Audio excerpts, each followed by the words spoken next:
महाराष्ट्र राज्य परिवहन मार्ग महामंडळ एसटी महामंडळ यांच्या अंतर्गत 17,450 जागांसाठीची भरती प्रक्रिया मेगा भरतीसाठीची जी घोषणा आहे ही घोषणा करण्यात आली आहे। परिवहन मंत्री प्रताप सरनाईक यांनी ही घोषणा केली आहे। आता या अंतर्गत पुढच्या महिन्यापासून निविदा प्रक्रिया त्याचबरोबर बाकीची जी भरती प्रक्रिया आहे कंत्राटी पद भरती प्रक्रिया ही सुरू होणार आहे। यामध्ये कोणकोणती पदे आहेत, परीक्षा कशा पद्धतीने होईल, अर्ज प्रक्रिया कधीपासून सुरू होते, काय काय शैक्षणिक पात्रता असणार आहे, असे सगळे जे प्रश्न आहेत विद्यार्थी उमेदवारांचे सध्या येत आहेत। तर या प्रश्नांची उत्तरे देण्यासाठीच आजचा हा जो व्हिडिओ आहे अत्यंत महत्त्वाचा असणार आहे। डिटेलमध्ये आपण ही सगळ्या प्रश्नांची उत्तरं 2017ला जी पद भरती प्रक्रिया झाली होती कंत्राटी पद्धतीने एसटी महामंडळाची त्याची जी जाहिरात आहे आपण डिटेलमध्ये आजच्या या व्हिडिओमध्ये पाहणार आहोत की नक्की कोणकोणती पदे होती, त्याची शैक्षणिक पात्रता काय होती, MSCIT आवश्यक आहे का, शारीरिक पात्रता जी आहे प्रत्येक पदासाठी चालक असेल वाहक यासाठी काय काय असणार आहे डिटेलमध्ये माहिती जाणून घेणार आहोत। नमस्कार विद्यार्थी मित्रांनो, मी संदेश नूकर भारती या यूट्यूब चॅनलमध्ये आपल्या सगळ्यांचं पुन्हा एकदा स्वागत करतो। तर व्हिडिओ हा अत्यंत महत्त्वाचा आणि इंटरेस्टिंग होणार आहे। व्हिडिओ आवडल्यास नक्कीच लाईक, कमेंट, शेअर आणि सबस्क्राईब करा। त्याचबरोबर सगळ्यात महत्त्वाचं जास्तीत जास्त लोकांपर्यंत व्हिडिओ पोहोचवण्यासाठी व्हिडिओला हाईप करायला मात्र विसरू नका। पूर्ण डिटेलमध्ये जाणून घेऊयात। तत्पूर्वी सगळ्यात महत्त्वाचं म्हणजे पाहू शकता जी घोषणा आहे घोषणा करण्यात आली होती या संदर्भात अधिकृत महाराष्ट्र राज्य मार्ग परिवहन महामंडळ अंतर्गत एसटी साठी 17,450 कंत्राटी चालक आणि सहाय्यक पद भरती प्रक्रिया राबवणार याबाबतचं परिपत्रक जाहीर करण्यात आलं आहे। परिवहन मंत्री प्रताप सरनाईक मुंबई 20 सप्टेंबर 2025 भविष्यात येणाऱ्या 8,000 नवीन बसेस आणि मनुष्यबळांची अत्यंत आवश्यकता असल्याने कंत्राटी पद्धतीने 17,450 चालक सहाय्यक पदांसाठी भरती प्रक्रिया राबवण्यात येणार असून 2 ऑक्टोबरला त्याची निविदा प्रक्रिया ही सुरू होईल अशी माहिती परिवहन मंत्री पाहू शकता तथा एसटी मंडळाचे अध्यक्ष प्रताप सरनाईक यांनी दिली। आणि या भरती प्रक्रियेच्या माध्यमातून राज्यातील हजारो बेरोजगार तरुण तरुणींना रोजगार उपलब्ध होऊन पाहू शकता 30,000 रुपये इतकं किमान वेतन त्यांना मिळणार आहे। या अगोदरचं जर वेतन पाहिलं वेतन श्रेणी तर 25,000 पर्यंत होती, मात्र आता वेतन श्रेणी सुद्धा वाढवण्यात येणार आहे। त्यामुळे या संधीचा पुरेपूर फायदा होतकरू तरुणांनी त्याचा घ्यावा असे आवाहन परिवहन मंत्री एसटी महामंडळाचे अध्यक्ष प्रताप सरनाईक यांनी केले आहे।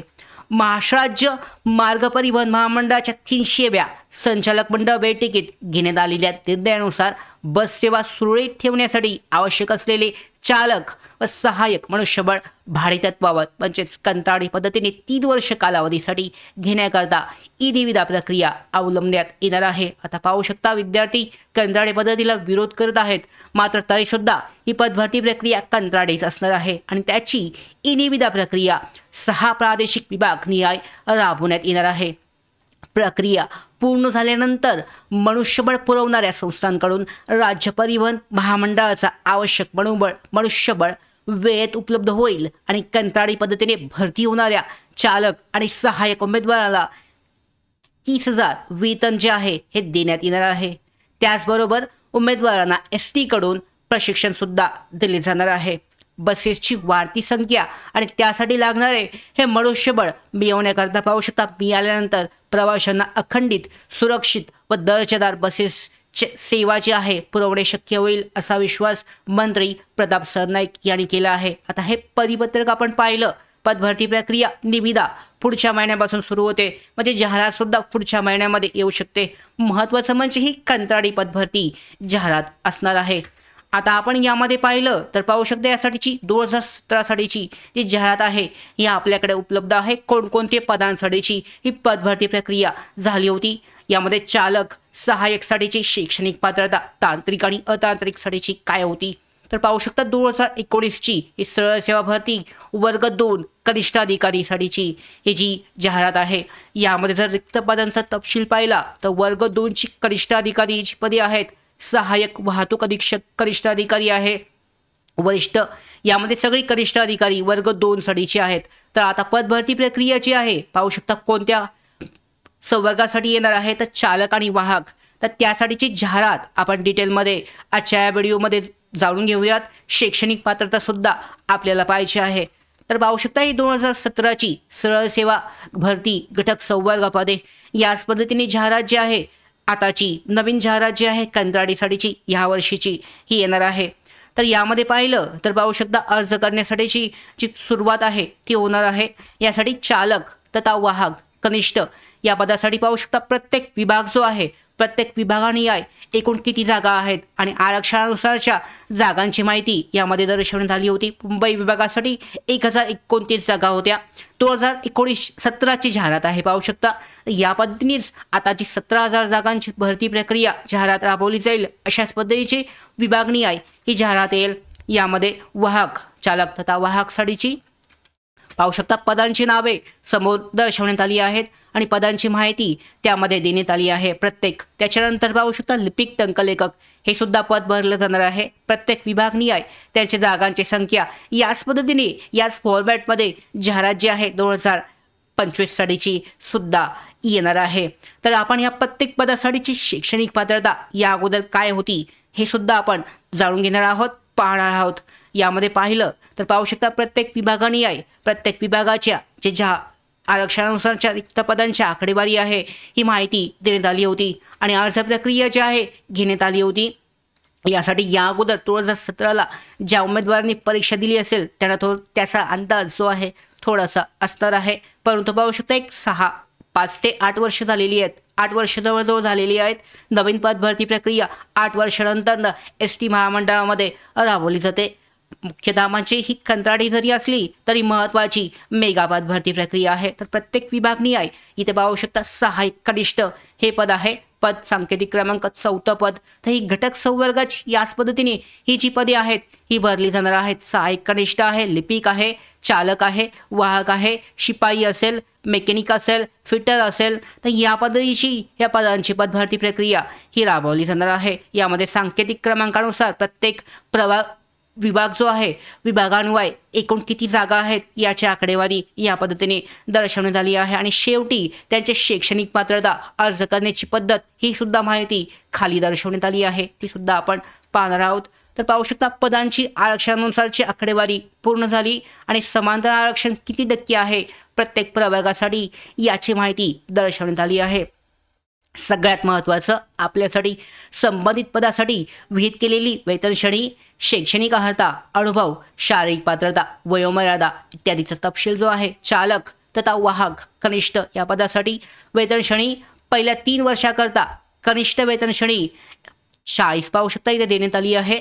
4,025 ते 4,400 अधिक नियमानुसार मिळणारे भत्ते प्रतिवर्षी 3% दराने वेतनवाढ आणि त्यानंतर 3 वर्षानंतरची नियमित वेतन श्रेणी ही 4,700 ते 15,367.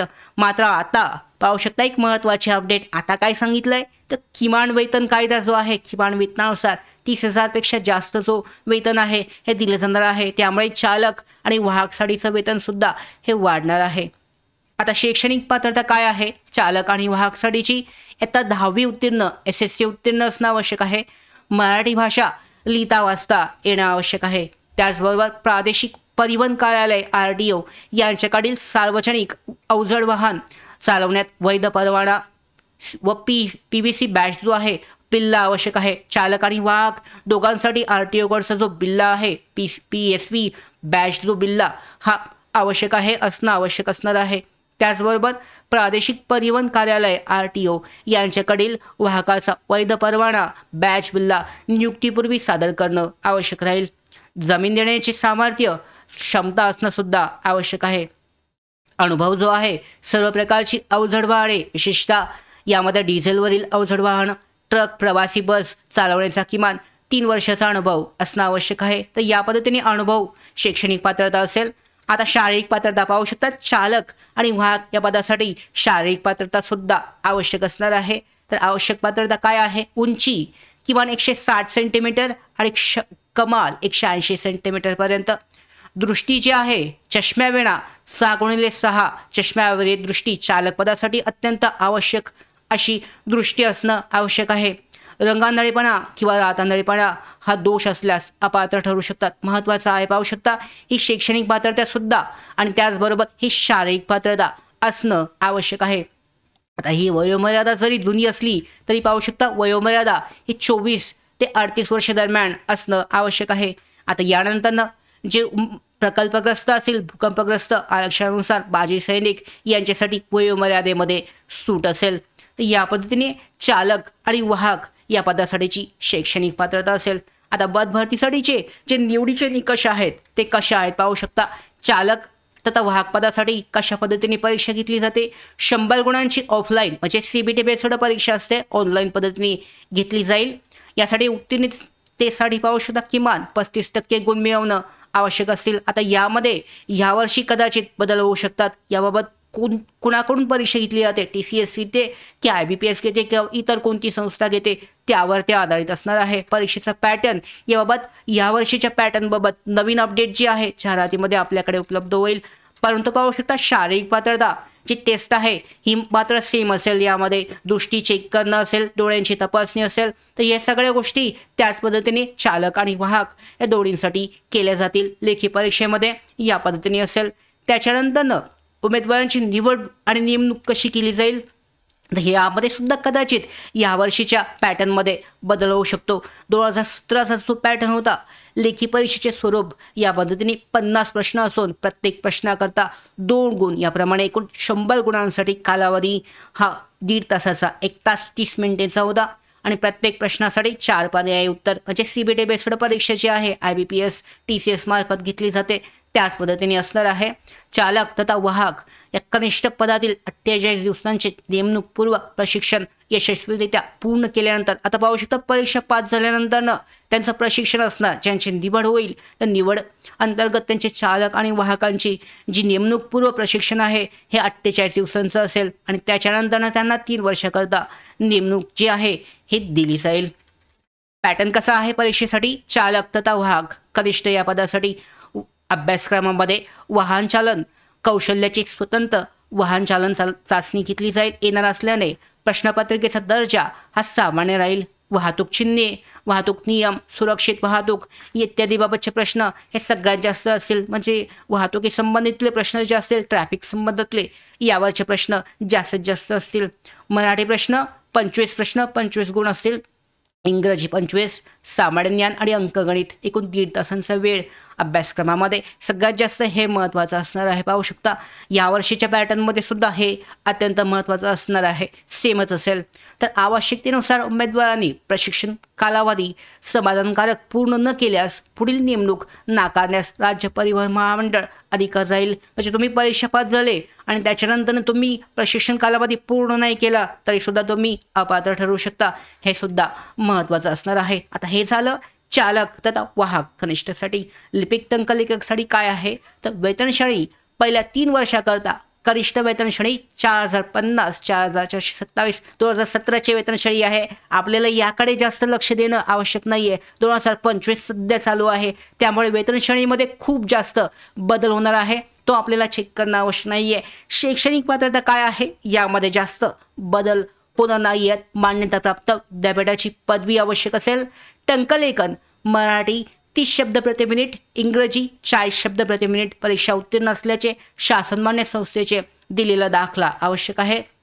त्याच्यानंतर पाहू शकता DOE ACC सोसायटीचा अधिकृत CCC किंवा O स्तर किंवा A स्तर किंवा C स्तरपैकी कोणतीही एक परीक्षा उत्तीर्ण झाल्याचे प्रमाणपत्र किंवा MSCIT. म्हणजे हे जर नसेल तर MSCIT जरी असलं तरी चालणार आहे. म्हणजे लिपिक टंकलेखकसाठी MSCIT टायपिंग आणि ग्रॅज्युएशन कंप्लीट असणं आवश्यक आहे. वयाची पात्रता 18 ते 38 वर्ष दरम्यान असेल. चालक आणि वाहकसाठी 24 ते 38 आहे आणि लिपिक टंकलेखकसाठी 18 ते 38 वर्ष दरम्यान वयाची पात्रता असेल. यामध्ये वयोमर्यादा गणण्याचा दिनांक हा बदल होईल, चेंज होईल. परीक्षा कशी घेतली जाईल तर लेखी परीक्षा यासाठी सुद्धा 100 गुणांची असेल. आता यामध्ये व्यावसायिक चाचणी असेल, टायपिंग टेस्ट जी आहे ही सुद्धा घेतली जाईल आणि त्याच्यानंतरनं सिलेक्शन जे आहे दोन्ही मिळून हे केले जाईल. अभ्यासक्रमामध्ये यावर्षी काय बदल होतोय हे सुद्धा चेक करणं आवश्यक आहे. हे झालं लिपिक टंकलेखकसाठी कनिष्ठ या पदासाठी. त्याच्यानंतर सहाय्यक कनिष्ठ या पदासाठी सुद्धा वेतनश्रेणी पुन्हा एकदा चेंज होणार आहे. शैक्षणिक पात्रता काय असेल या पदासाठी सहाय्यक कनिष्ठसाठी?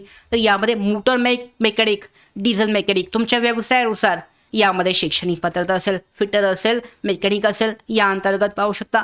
तर यामध्ये शैक्षणिक अर्हता काय असेल? व्यवसायाच्या नावानुसार शासन मान्यता असलेल्या संस्थांचे समकक्ष कोर्सेस अभ्यासक्रम यामध्ये पूर्ण असणं आवश्यक आहे. म्हणजे NCVT असेल त्या ट्रेडमधून ते पूर्ण असणं आवश्यक आहे. मोटर मेकॅनिक, डिझेल मेकॅनिकमध्ये ऑटोमोबाईल इंजिनिअरिंग विविध ट्रेड असतील त्यानुसार असेल.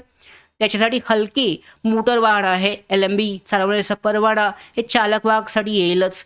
त्याच्यानंतर शीट मेटल वर्कर यासाठी पाहू शकता या पद्धतीने शैक्षणिक पात्रता सांगण्यात आली आहे. अनुभव आणि इतर आवश्यक अर्हता यामध्ये सरळ सेवा भरतीसाठी हे सुद्धा आवश्यक असेल. त्याच्यानंतर ऑटो इलेक्ट्रिशियनसाठी VC साठी पाहू शकता कोणकोणते याच्यामध्ये आहेत. ऑटोमोबाईल इलेक्ट्रॉनिक्स आहे, इलेक्ट्रॉनिक्स मेकॅनिक्स आहे. या पद्धतीने ती शैक्षणिक पात्रता यामध्ये असणं आवश्यक आहे. ब्लॅकस्मिथ वेल्डर आहे, त्याच्यानंतर टिनस्मिथ वेल्डरसाठी. त्याच्यानंतर पाहू शकता पुढे व्यवसाय जो आहे पेंटर आहे, पेंटरसाठीचं यामध्ये कोणकोणते ट्रेड आहेत त्याची शैक्षणिक पात्रता असणं आवश्यक आहे. यांत्रिक उपकरणसाठीची. त्याच्यानंतर पाहू शकता पुढे या रेफ्रिजरेशन अँड एअर कंडिशनिंगसाठीची जी आहे शैक्षणिक पात्रता ती सुद्धा यामध्ये नमूद करण्यात आली आहे. काय काय आवश्यक आहे? टायर फिटरसाठी रबर टेक्निशियन असणं आवश्यक आहे. तर ट्रेड जो आहे ट्रेडमधलं तुमचं प्रमाणपत्र तुमच्याजवळ असणं आवश्यक आहे. डिटेलमध्ये यावर्षीची जाहिरात येईल त्यामध्ये सुद्धा ही माहिती डिटेलमध्ये असणार आहे. त्याचबरोबर या सहाय्यक कनिष्ठ या पदासाठी सुद्धा 18 ते 33 वर्ष दरम्यान उमेदवाराची वयोमर्यादा असणार आहे. सहाय्यक कनिष्ठ या पदासाठी 100 गुणांची लेखी परीक्षा आणि त्याच्यानंतर व्यावसायिक चाचणी नसणार आहे. ट्रेडसाठीची डायरेक्टली उमेदवारांची निवड जी आहे त्यांच्या कागदपत्र पडताळणीच्या आधारे ही केली जाईल. अशा पद्धतीने सहाय्यक कनिष्ठसाठी सुद्धा 30 दिवसांचं नेमणूकपूर्व प्रशिक्षण जे आहे हे असणार आहे आणि त्याच्यानंतर त्यांची 30 दिवसांची नेमणूक केली जाईल. अर्थात ही सगळी माहिती 2017च्या जाहिरातीची आहे. 2025ची जाहिरातीमध्ये काय काय बदल होतोय हे आपल्याला लवकरच समजणार आहे. पुढच्या महिन्यामध्येची निविदा प्रक्रिया येईल याबाबत सुद्धा आपल्याकडे माहिती उपलब्ध होईल. तर अशा पद्धतीने महत्त्वाची माहिती अर्ज प्रक्रिया सुद्धा कोणामार्फत होते ही सुद्धा माहिती आपल्याकडे लवकरच प्राप्त होईल. तर अशा पद्धतीने पाहू शकता ST महामंडळांतर्गत विविध संवर्गातील पद भरती आहे. 17,450 जागांसाठीची बेरोजगार उमेदवारांसाठी एक चांगली संधी असणार आहे. लवकरच जाहिरात उपलब्ध होईल. जाहिरातीमध्ये काय काय बदल होतोय, कशा पद्धतीने जाहिरात असणार आहे, लवकरच या संदर्भात सुद्धा आपण डिटेलमध्ये माहिती जाणून घेणार आहोत. या सगळ्या महत्त्वाच्या अपडेट प्राप्त करण्यासाठीच नोकर भारतीच्या YouTube चॅनलला सबस्क्राईब करा. धन्यवाद.